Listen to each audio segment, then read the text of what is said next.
Welcome to a new season of the Galen Snyder Show. I'm Vince Reed. Our engineer is Mike Samsol as we get ready for the start of the season. And of course, we open up, as we've done the last few years, with the Easton Red Rovers, one of the powerful teams in the state of Pennsylvania, year in and year out, and a nice way to get things underway. As a matter of fact, it's nice, too, for Pennsbury that they'll be the home team this year for this ball game. And Coach, I guess getting ready for this ball game right now, you've gone through a lot getting ready for the kids to get a couple of games in scrimmages prior to this. How's things looking for you as far as that goes, getting ready for your opener? Well, I mean, we got a good group of kids, good hard-working kids. We've had very good senior leadership thus far, and also we got a lot of younger kids stepping up to play for us this year. So, we're looking forward to Friday night. And certainly looking forward to a good ball game with this team coming up. Tell us about your team now. Coming into this, you're going to have some youngsters on the ball club, but some of the guys that are young for your team, I'm talking about guys who last year played as 9th and 10th graders, got some baptism by fire last year and now get an opportunity to still be a young team, but certainly it looks like from what I've seen, they're quite cohesive. Well, yeah, we have a number of players who played good amount of minutes for us last year as sophomores. For instance, Charles Norway, Victor Delgado, Breon Clark, Jordan O'Neill, Sam Raywood. All these guys were starters for us last year as a sophomore. So now they come back with a lot of experience into their junior seasons. When you look at the team coming up, one of the nice things I think for you this year is something that maybe you don't have to build on quite as much as you had in the past, and that's the fact that the O-line is looking like you got some people back this year for a change. Yeah, we do. We have 4 starters back, and 2 senior starters back, and Micah Mollahan and Elliot Muka, who both were very valuable members of the line last year. So, from that standpoint, usually it takes us a while to get the cohesion going with our offensive line, but this year they should be a little quicker.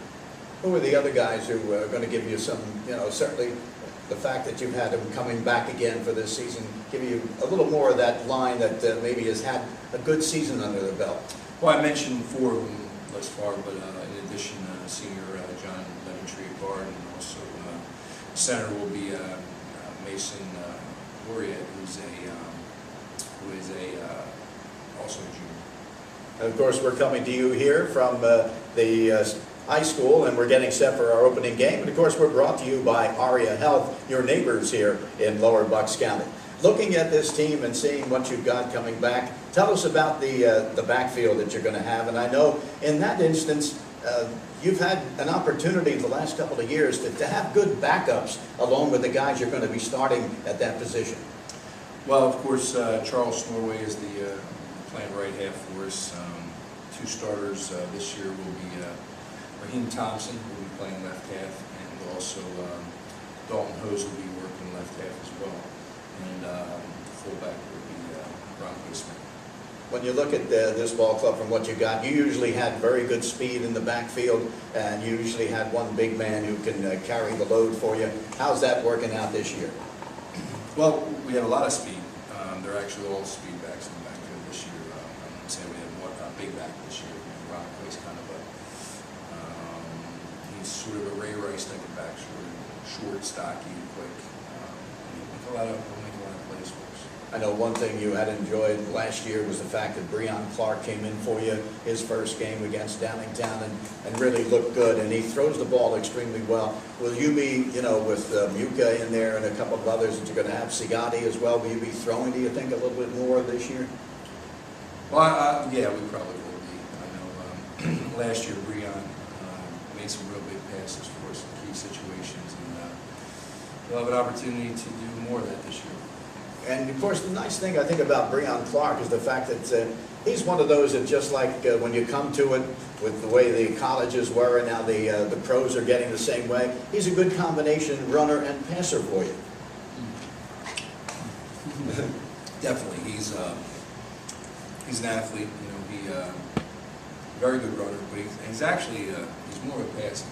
He's a passing quarterback who has the ability to run. He's not a running quarterback or a guy who we took as a running back and made him into Exactly. a QB. He was a QB coming in. Yeah, he's a quarterback who happens just to be a very good athlete when it comes to running. How do you feel that it stacks up the defensive side of the ball for you? What do you have coming back there, and how strong do you think they'll be early? Well, defense is the area. We had 6 starters back on offense. We only have 2 back on defense. So, plus we're a little banged up right now, injury-wise. 2 guys that we're counting on and be playing at least for the first part of the season. So, but there's an opportunity for other guys to step up and do the job. So, defense might be the area that comes along a little bit later this year. Although, to be honest with you, last year we took the defense a little bit to gel and come together, even though we had some pretty good talent. Just we didn't play particularly well early in the season. But, so you never know.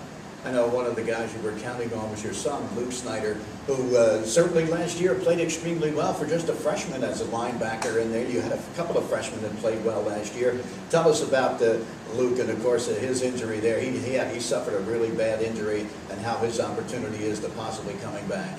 Yeah, Luke got banged up pretty good. He had surgery, broke his leg, and some things. But we're hoping to get him back before the end of the year.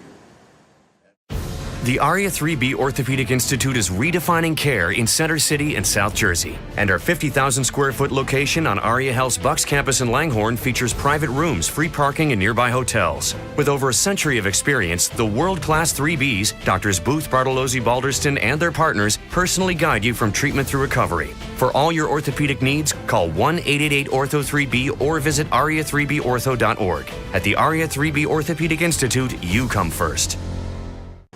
And, of course, we are coming to you here from Pennsbury, as we, of course, have the first of our season so far with the Galen Snyder Show, getting ready for Easton. And, of course, we're brought to you by Aria Health, your neighbors here in Lower Bucks County. You know about Easton. You played them for a few years now. You get them this time around.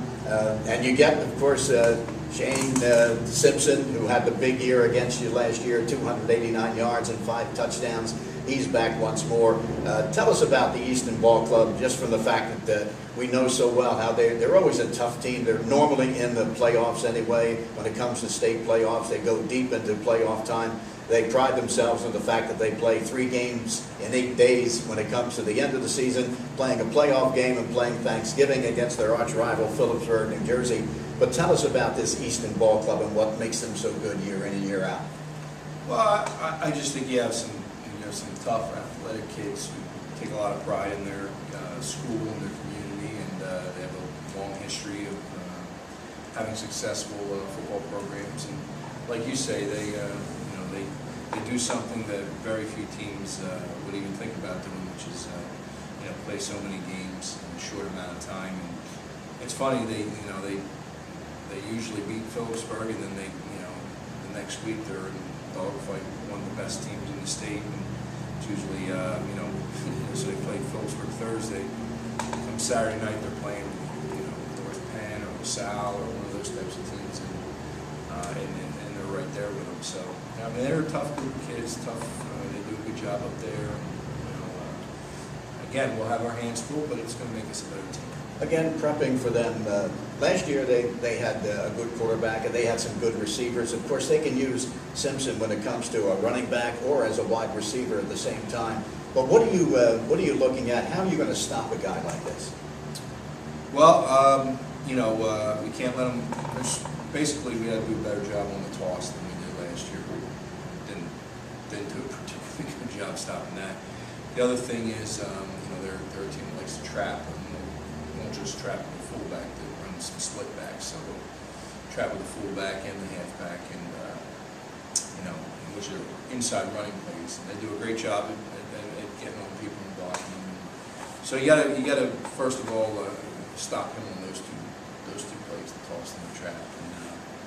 And after that, they're a big play action pass team. They do a real nice job of, if you overcommit to the run, being able to hurt you. So you can't overcommit, or you got to take your spots. So it creates a challenge. I mean, every year after we play Easton, I would say that they're usually one of either the top or one of the 2 top teams on our schedule that we play all season. So Yeah. it's always a challenge, week one to play a team like that.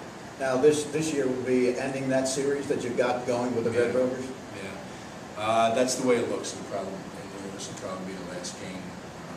The league reconfigured, and we're losing a lot of the local rivals that we always had. Right. So I think we're going to end up replacing them with Council Rock South, who will no longer be in the league, and instead, I know Coach Bettison really thinks highly of the notion of playing the local teams, and so I think he's going to. He really stepped up, and I think he's going to play us week one and play maybe Shannon and other local teams. Right. When we have a league schedule, so that'll probably end the Easton deal for us. But otherwise, I would have kept it. I would have probably keep it. But there's an opportunity to get a local game, and then we're lost. Okay, you got, of course, Easton to start the season this year again, and when it comes down to it, you have a couple of other teams that you've played in the past that are also going to be on the schedule prior to get into the league part of the schedule. Yeah, I mean, we have our hands full the first between the Wood scrimmage last week and the Easton game this week, and we're going to go down to Frankfurt and play down in their stadium the following week on Saturday, and we got some big kids, big athletic kids. So their scrimmage, they got some talent, and they're always tough. Another team that has a storied program there in the city, and then we go to downtown. We have Downtown East, which was the top-ranked team in southeastern PA for a lot of last season. As a matter of fact, they ended up they were one of the teams that they beat Coachville in the state finals. They beat them in the regular season, so they're a good club too. Yeah, it looks like what you've done, I think, in the past few years, especially picking up these teams like Downtown East and picking up an Easton and staying with Frankfurt, is really when you come down to it, and I know it's been mentioned a lot that you and North Penn and teams like LaSalle and St. Joe's go after those teams that really can really make it to a point where you got to be tough from the start, and those games get you ready for the league. I do believe that they do that. I think it helps us, so that when we go into the league, we've already played some really high caliber competition. It makes you better, I mean, we got, even though Wood got the better of us in the scrimmage, I think it made us better. When kids get to see on film, see themselves, they get to play against some big competition. I think Easton's going to do something. All right, we're getting set for the opening game of the season, and of course this is the first one that we've had as far as that goes for our show for the year, and getting ready for the Easton ball game coming up in just a couple of minutes from now. I want to thank you, Coach, for this, and we'll be back, of course, each and every week highlighting what's coming up, what we've done in the past, and to see how this ball game club is going to roll this year, and we're looking forward to a really exciting season again. I appreciate it. All right, so that's going to be it for our show here today to start things off for the season. And, of course, we're going to be bringing you every week an opportunity to talk to the coach about what's happening here as we take a look at Pennsbury throughout the course of the season. We're brought to you by Aria Health, your neighbors here in Lower Bucks County. I'm Vince Reed, and, of course, for Coach as well as Mike Samsel, we'll be back next week.